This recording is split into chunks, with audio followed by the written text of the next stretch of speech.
नमस्कार मित्र हो, शंकर स्वामी ब्लॉगमध्ये आपलं सहर्ष स्वागत. कसे आहात? तर विषय असा असतो, तर काही कल्पकता आणि काही कला साधना ह्या माणसाला दिलेले एक वरदान आहे. शब्द सुमन हे रंग आणि सुगंधाने युक्त असणारं असं हे जे भावविश्व आहे पहा. आपण बोलतो, व्यक्त होतो, संवाद कौशल्य, संवाद गुणातून प्रतिभेचा वाढत असणारा विस्तार ही कला आहे.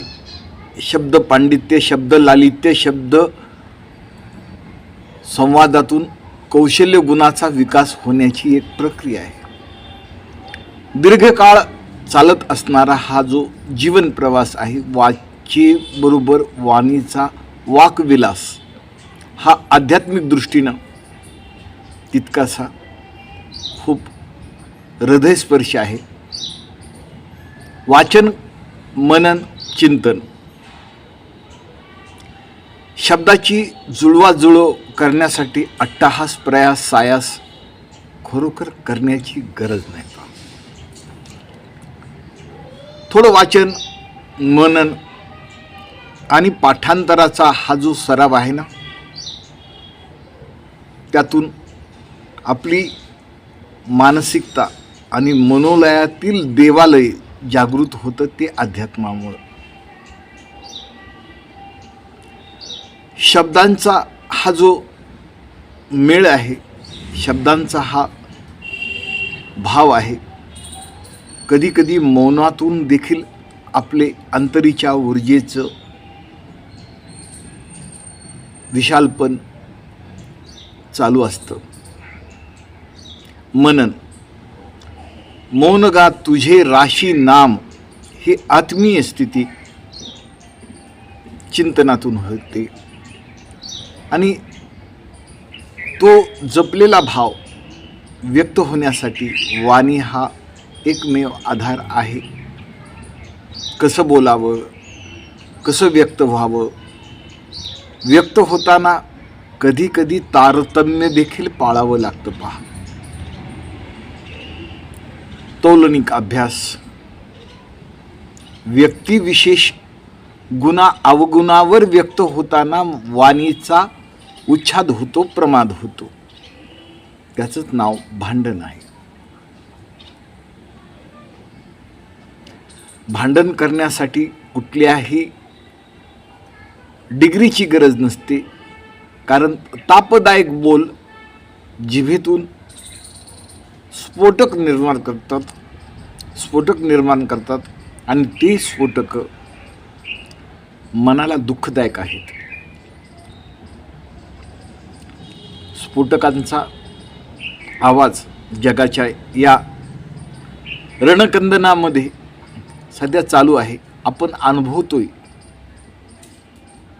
अनेक समस्या आणि समस्यांनी व्यक्त होणारी माणसं, विशेषतः इंधन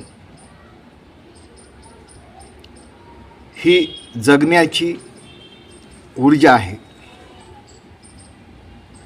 आणि जग रहाटीचा व्यवहार पेट्रोल, डिझेल, गॅस यावरच व्यवस्था टिकून आहे. मानावंच लागेल. पण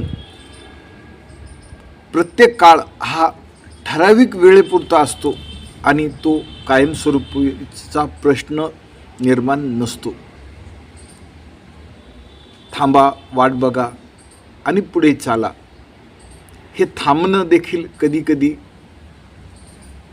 गरजेचं असतं. उच्छाद, प्रमाद आणि युद्धज्वरानं होरपळत असणारी अनेक देश, त्यांच्यात संवादाचा परिस्पर्श नसल्या कारणाने उच्छाद आणि प्रमाद आहे. पण आपण सारी भारतीय माणसं सोशिक आहोत, सहनशील आहोत.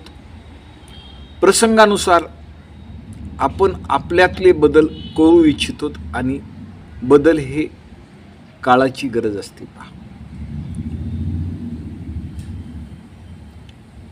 आणि हे एक लक्षात येण्यासारखं आहे. पहा की आपलीकडे चंगळवाद हा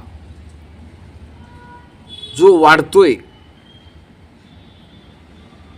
ते देखील दुःखाला कारण आहे. पहा, इंधनाची बचत, गॅसची बचत खरोखर करणं गरजेचं आहे. त्यातून आपलं अर्थकारण देखील जपता येतं आणि छान असं जगता येतं. समस्या ह्या सदोतीत नसतात आणि सारख्या नसतात. त्यामुळं समस्येशी सादर करताना आपण आपला संयम, विवेक जागृत ठेवणं अत्यंत आवश्यक आहे. चला, लाईव्हला विश्राम. लाईक करा, सबस्क्राईब करा. धन्यवाद.